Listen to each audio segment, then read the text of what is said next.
Welcome back. Well, as you can see, we are stuck with regular old daylight today because Audie chewed through the cord on my lamp, and we're going to fix that tomorrow. But in the meantime, we are stuck. By the way, here's the bad cat.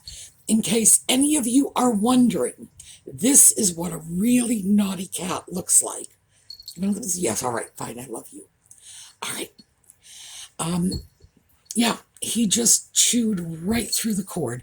Now, those of you who follow the videos regularly know that he'll grab the light and try to run away with it, mostly because he's trying to interrupt the filming in order to get attention for a cat.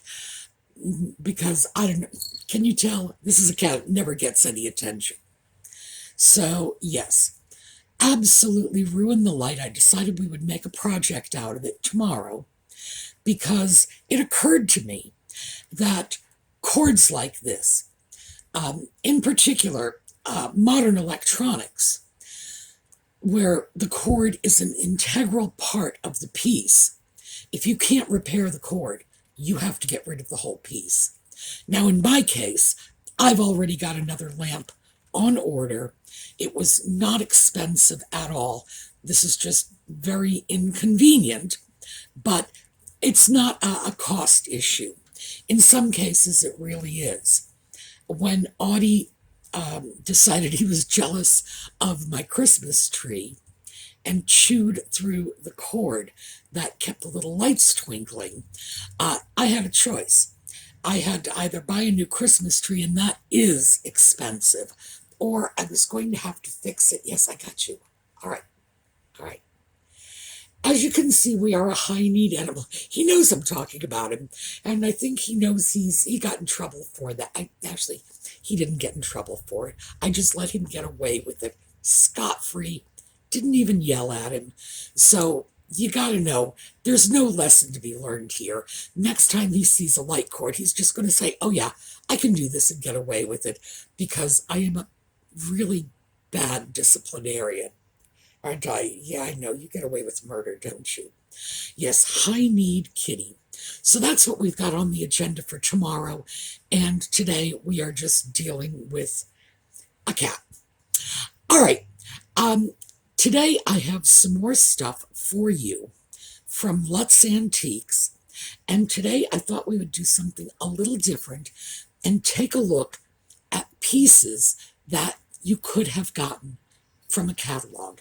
In other words, mail order pieces. Yes, buying online, sort of the low-tech retro version, when we come back.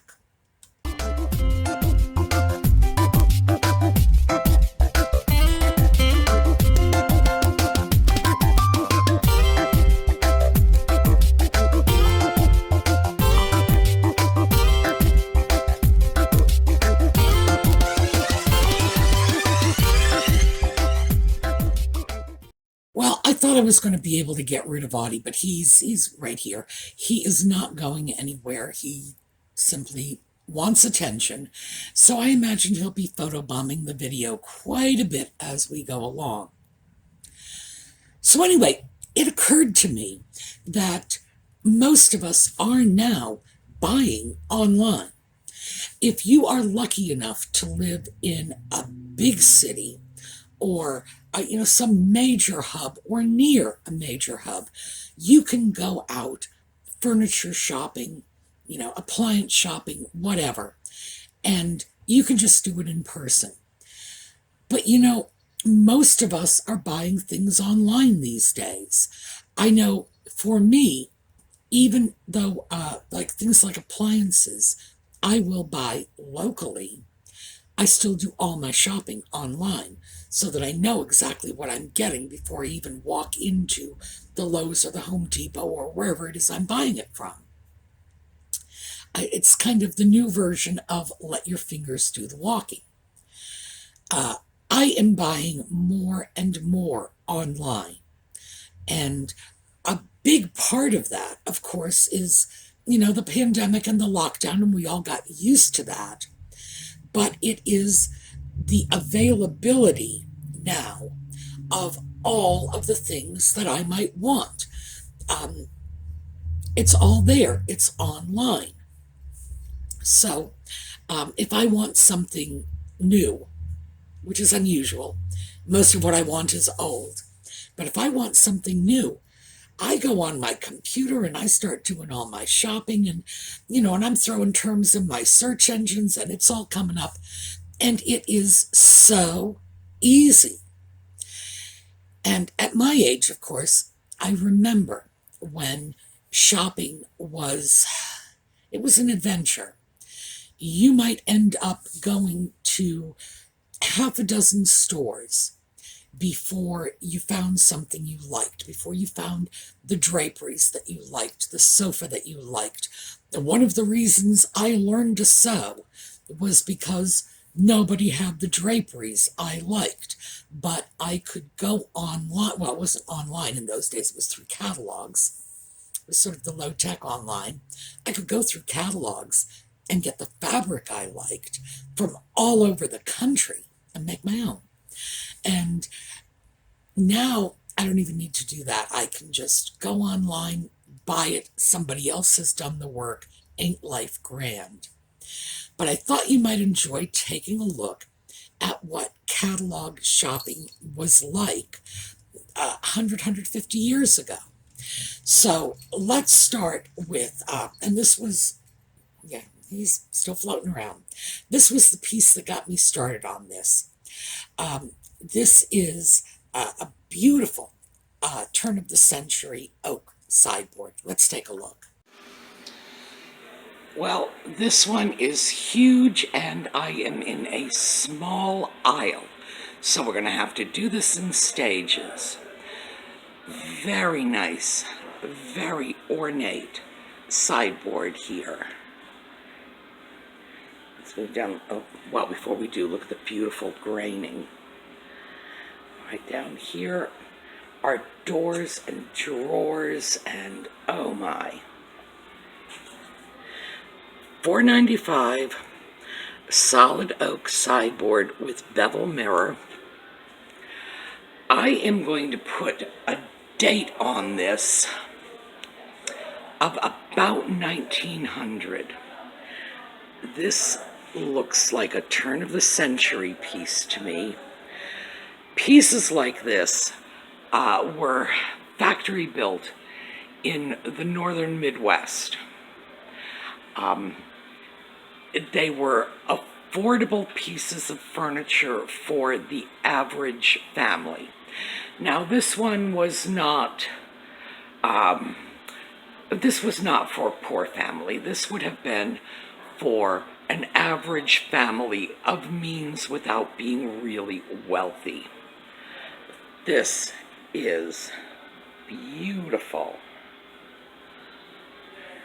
And something like this you might have gotten out of a catalog for $25 or $30. Like, seriously. Amazing piece. Now, incredible as it may seem, a piece like that probably would have cost anywhere between $15 and $30, not depending on the piece, but depending on the year when you purchased it. When these items first started coming out in the Sears Roebuck catalogs, and Sears Roebuck was the big one, when they first started coming out, it would have been inexpensive. It might have been $10, $15. By the 1920s, it could have been $30 or well, probably not much more than, I'm figuring that piece, nice as it is, probably would have topped out at about $30. And you would just go through the catalog, decide what you wanted. Now, like, I want a sideboard. You would go over to the dining room furniture and sideboard servers, consoles, go through, look at it, and you would really get a very good representation of the piece you were buying. Now, it wasn't going to be a photograph, it was going to be an illustration, and that was a whole career. In those days, we had tremendous job opportunities for commercial artists. The clothing you saw in catalogs was all hand-drawn by artists, some of whom were remarkably talented. The furniture, everything, because they were not putting photos in the catalogs. The cover might have photos, but once you go inside, you were seeing a lot of sketches, a lot of illustrations. And of course, it's unfortunate because, well, art being art, and I have a lot of respect for artists because I am not an artist myself. Art being art, when you have a talent like that, and you have a way to earn your living using that talent, that's fabulous. And I just sort of wonder now and think, what happened to all those artists? I don't think we have fewer artists among us. I don't think that art was just a talent that existed in the 19th and early 20th century only. Of course, it's here today. We just don't have the same commercial opportunities for artists to earn a living. It's unfortunate when you stop and think about it. But that's what you would have done. You would have seen a sketch of the item. The artist would have drawn the item. They would have seen the actual piece. They would have drawn it. Then a technical writer would have come in, given you all the specifics, including the dimensions, which ways the doors opened, things like that. You would have bought it. It would have ended up at your house, and voila, win-win. It made huge markets available to companies like Sears because they could sell their items all over the country. This was, in terms of mass marketing, this was just unprecedented because prior to that, sales transactions, now mind you, they didn't have to take place in person. You could purchase something by going to the bank and getting a bank draft and mailing it to someone in, a store in Boston, in New York. You could arrange to have things shipped out, but it wasn't a user-friendly system at all. The Sears catalog made it a user-friendly system, and it was absolutely revolutionary. It brought a higher standard of living into the lives of people who were not living in large metropolitan areas, and it brought a lot of money and a lot of jobs into places like Sears. So, fantastic, win-win. Next up, this is a really nice little piece, and it's a sewing table. Again, something you would have gotten in a catalog. So take a look. This is a great little piece. It's an old sewing table. You would put your machine on top, and of course, this side piece right here would fold down to the side. Sometimes they would simply flip over the top, fold up like a book, really. Great space-saving item. Plenty of room for your chair so that you could sew, and also plenty of room for cutting out your patterns. Great little pieces. Beautiful oak piece, $1.95. Quite a bargain. So a piece like this, because it was simple, and it's that piece, I'm going to say 1910 to 1930, somewhere in there. And that's a guess. Could be earlier. Sometimes with very simple pieces, it's hard to tell. The reason you would have found a piece like this in a catalog is because even though there were sewing machine stores, you could go to a store, this is the sewing machine store. They would sell sewing machines and tables and cabinets like that, and that would be all they would sell. You couldn't go in there and get a dresser or, a bed or anything like that, just everything about sewing. Even though you could do that, specialty stores like that can only exist in very large areas. Boston, New York, sewing machine shops could not exist in the smaller towns. There just wasn't enough business for them, even though everybody sewed. To keep a business going like that, you either need a great deal of diversity, which you don't have if you're just selling sewing machines, or a large population to draw from. So these were catalog items. Everybody sewed. When sewing machines came out, virtually everybody knew how to use them. You went into a school to learn, to read, to write, to sew. It was something they taught girls to do. It was simply part of your academic curriculum. So people would be sewing. They would need these wonderful little tables. And this was not a table that would have been sold with a sewing machine attached to it. You could get portable sewing machines, and I hope you all saw the portable sewing machine I got last summer. Got that at Lutz. Beautiful piece. Piece like that. It would have lived on top of your little sewing table. But the great thing about this is it was independent of the machine. You get your sewing machine anywhere you want. You get your sewing table anywhere you want. And you could mix and match. You could get a phenomenally expensive, elaborate sewing machine and a very simple table, or the reverse. And it gave the consumers a lot more in terms of options. I like that piece because it's a wonderful example of space-saving furniture. That little side table part, the part with the drawers that looked like a little mini filing cabinet, that was fixed. The table was on legs. The legs flipped up, the table side flipped down. I've seen other pieces like that where the legs pulled out from the side, the table flipped over from the top and dropped down. They were very, very creative in the way that they expanded from a very small piece that was no bigger than your average nightstand. And in fact, I have seen many sewing tables that were used for sewing tables. I'm not talking about people buying old pieces today and putting them to different uses. But at the time, that sewing table would have been the bedside table in a bedroom, and it would have simply flipped out when mom wanted to do the sewing. Terrific.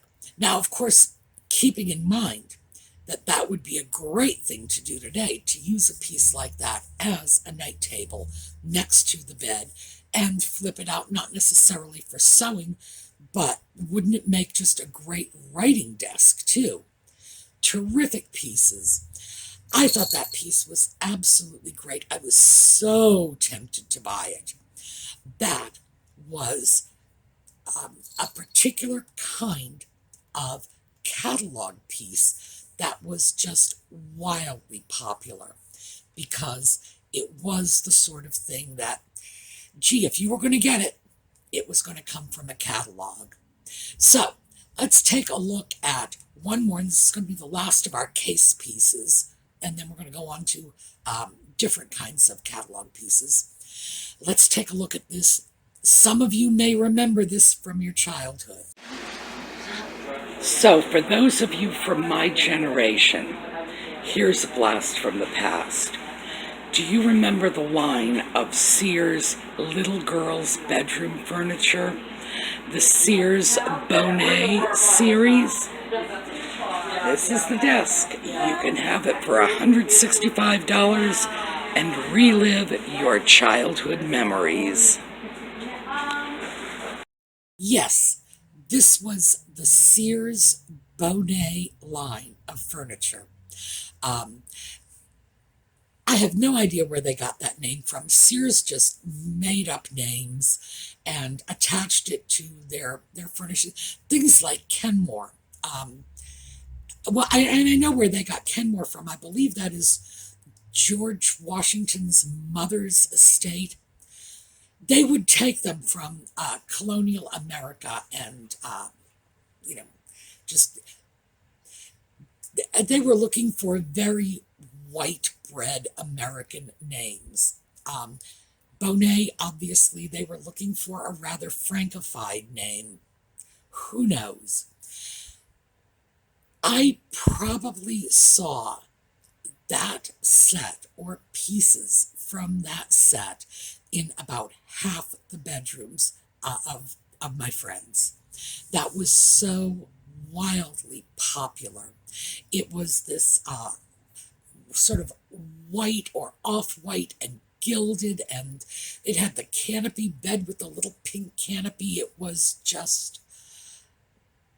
The British have an expression for it that we don't have. For them, it would be too twee, which, by the way, is an expression that I was going to say I'm borrowing. I'm not. I'm not giving it back. I just appropriated it from them. It's just a little too creepy cute for words.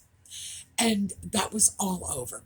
And back in the days when everybody thought a little girl's room had to be frilly and fussy and lacy, or it just wasn't making the right statement. So I was delighted when I saw that piece. Again, catalog furniture. Now, by the 1950s and 60s, there were Sears stores everywhere. If you had a city of any size population at all, there was a Sears store there. And even if they didn't carry the furniture routinely in the store, you could go in, go to the catalog, pick it out, and have it delivered to the store and go get it just as if it had been in the store. So, yeah, another of the great Sears catalog pieces. This was sort of the last gasp of the Sears catalog industry. And then catalog buying sort of fell out of fashion for a while, not long. We're talking like 30, 40 years, because it's right back with us again. And now we have online shopping replacing it. But I did get quite a kick out of that piece and thought you would too. All right, next up, beds. We are going to take a look at some beds. And let's start with this one. Now, this bed, as you can see, I'm using a still photo from this bed because it turned out that the background noise from the street, because this piece is outside on Lutz's porch, was just absolutely intolerable. So I decided we're just going to take a photo, look at it.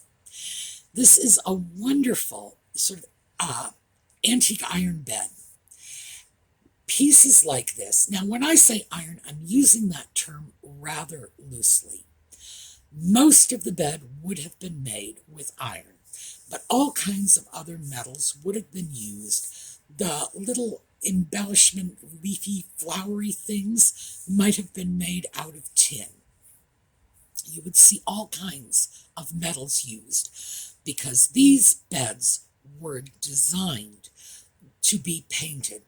You were never going to see the actual metal because the metal was anything from cast iron to, as I say, tin, zinc, pot metal,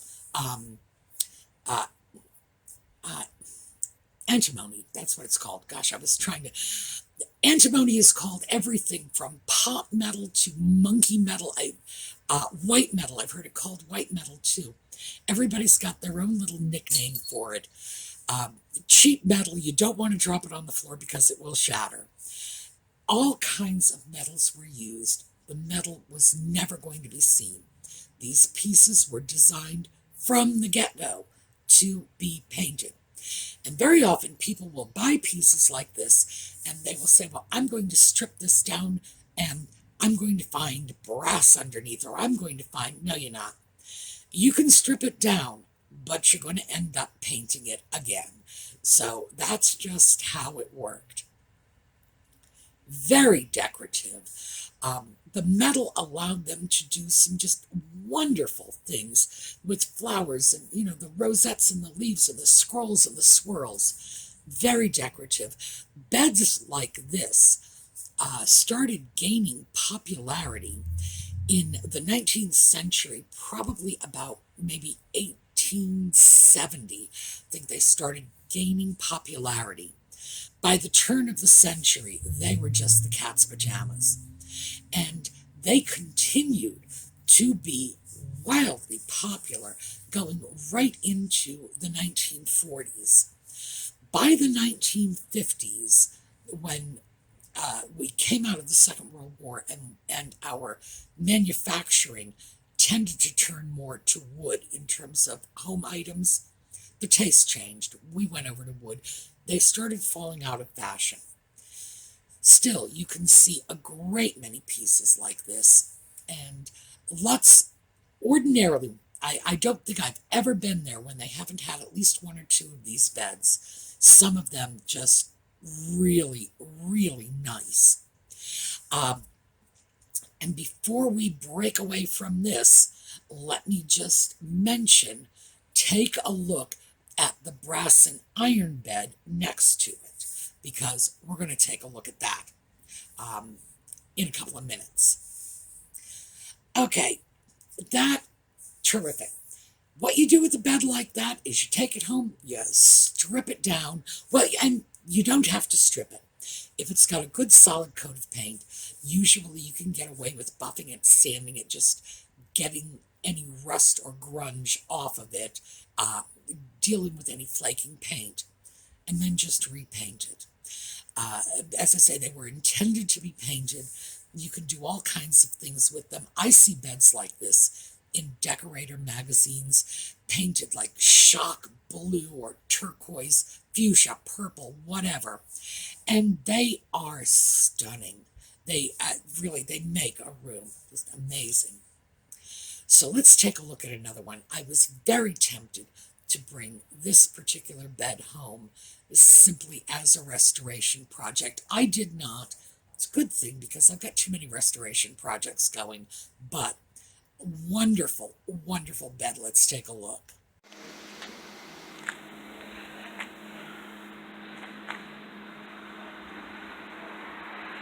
So let's take a look at this.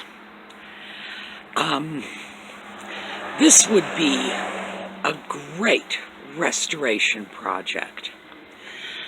It's an iron bed. We can see because the paint is peeling off here. Wonderful old sort of, I don't want to say Victorian, I'm tempted to say Victorian, but it's more an Art Nouveau design. Headboard and footboard, and the rails. And I know how these old beds go together, so it's not much of a surprise. I'm not sure when this was painted. Obviously in an era when they thought picking out the details was the thing to do. Originally, pieces like this probably would have been painted all one color, and that one color would probably have been white. Interesting piece. When you're dealing with beds like this, you are invariably dealing with a double or full-size bed, which is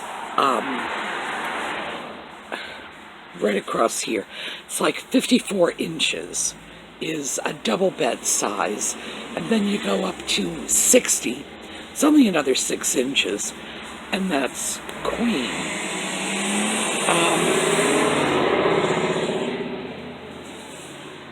Yeah, of course we're outside, so we're getting all the street noises. I'm going to have to check this out. This might be an interesting project. The great thing about pieces like this, when they are metal, is stripping the paint is just a chemical process. You throw a paint stripper on, you take a stiff brush, scrape the paint off, and you're good to go. And quite frankly, since we once stripped paint off a lamp with oven cleaner, stripping paint is not all that hard. Now this bed, the one we've just seen, as you can see, it's very similar to the one we saw before. The same general style. Of the two, this bed was better made, heavier metal, and if I had to choose which one I would want to take home with me, it would be the second bed. Because, again, better made, higher quality. It was a more expensive bed to begin with. And as you can see, though, easily, both of them, we're talking about beds that are well over 100 years old and still holding up great. These beds were also catalog pieces. The great thing about these beds is, unlike previous styles of beds, these beds disassembled, you pulled out the rails, and then you had your headboard, and your headboard would have been about 4.5 feet square, about 4.5 feet wide and about 4.5 feet tall. The headboards tended to be rather high, and then you would have a footboard. But the great thing is they were as flat as little pancakes. Headboard, footboard, and then the rails. Perfect for shipping. And because they were metal, they tended to ship more easily. They could take a little more of a beating in transit. And, you just didn't have to be quite so careful with them. Not to suggest that anybody just rolled them down a hill or anything like that. It's just that they were not particularly fragile. So pieces like that were great mail order pieces. And pieces like this also, because they were metal, lasted for generations. And keep in mind that 100 years ago, people thought of a bed as something that was going to last for generations. The bed itself, the headboard, footboard, rails might not be expensive, but things like the mattress, a mattress was a very labor-intensive piece of furniture to construct, so they were expensive. And the idea of switching out your mattress every 10 years, oh no, they didn't do that. Which is unfortunate because the old mattresses were lumpy and they'd sag and they were a mess. And, yes, it's a wonder people got any sleep on them at all. But no, a bed was a lifetime purchase. So, great pieces. Now we're going to look at that brass and iron bed that we saw in the background of the first bed, because I went over and took a closer look at it. So in the back here, right up against the doors, we have another metal bed. This one looks to be brass and iron, newer. It's still very attractive, not quite as antique as this one, but definitely nice looking. And now we are just going to wander over here and take a look at some fence sections. This was a thing back in the 1960s and 70s. People would take these random sections of antique fences and use them as headboards for beds. The way they would do it is they would take the little fence section, like we have here, and they would attach it to the wall and simply bring out the bed on a frame, independent of the headboard, but it gave you the look of a nice antique headboard on your bed. I don't see people doing that much anymore. It was a great idea, and I wonder why it is that it fell out of fashion, because heaven knows it's a very easy way to bring a lot of style into a bedroom. That is a much newer piece. That's probably, I'm going to say 1960s or 70s maybe. Still, nice piece, well made.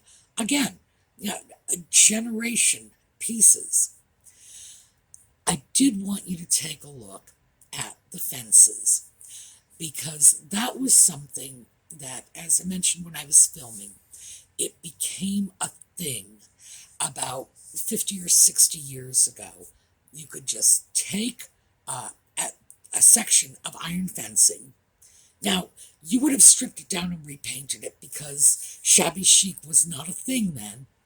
Hung it on the wall as if you were hanging a painting, and just bring the bed out, and there you go. There's your bed, there's your headboard. And it was really very convenient, because, of course, the headboard not being attached to the bed made it very easy to move the bed for cleaning and things. But having it attached to the wall meant that it was pretty much out of the way.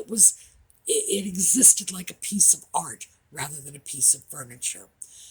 I love the way they experimented with things like this. Nowadays, you see this and they don't bother to get rid of the rust or, repaint and whatever. Just pop that up and there's your beautiful little vintage headboard. Just an old section of fencing. So I wanted you to see that, because that might spark some ideas for you. I've always thought that was remarkably clever. Again, all of these things were available from catalogs.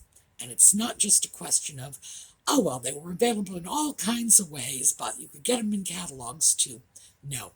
The bulk of the sales of these items were catalog sales. And it was catalogs that made these items accessible to people out in the Midwest, in areas where the railroads hadn't quite penetrated, for people who really were not part of the federal highway system, because we're talking about very early in the 20th century, late in the 19th century, when it was hard to get things out to people. Still did it. Buy it in the catalogs. They would put it on the back of the Wells Fargo wagon, and it would hit your house. And everything comes back in fashion, because now this is how we are doing our shopping post-pandemic. So, what goes around comes around. All right. That's what I have for you today. Remember, tomorrow we are going to be fixing a cat-chewed lamp. And meantime, go on over to the SueMe's Angels Facebook page. Check out the giveaways. They're still going on. I told you it was supposed to be a holiday giveaway, but if we didn't give away everything we had to give away, we're just going to do this until we give away all the holiday presents that we've been stockpiling throughout the year. So go on over, check out the giveaways, and stick around for the company. All right, we're going to have a little slideshow on our way out, and I will see you all tomorrow.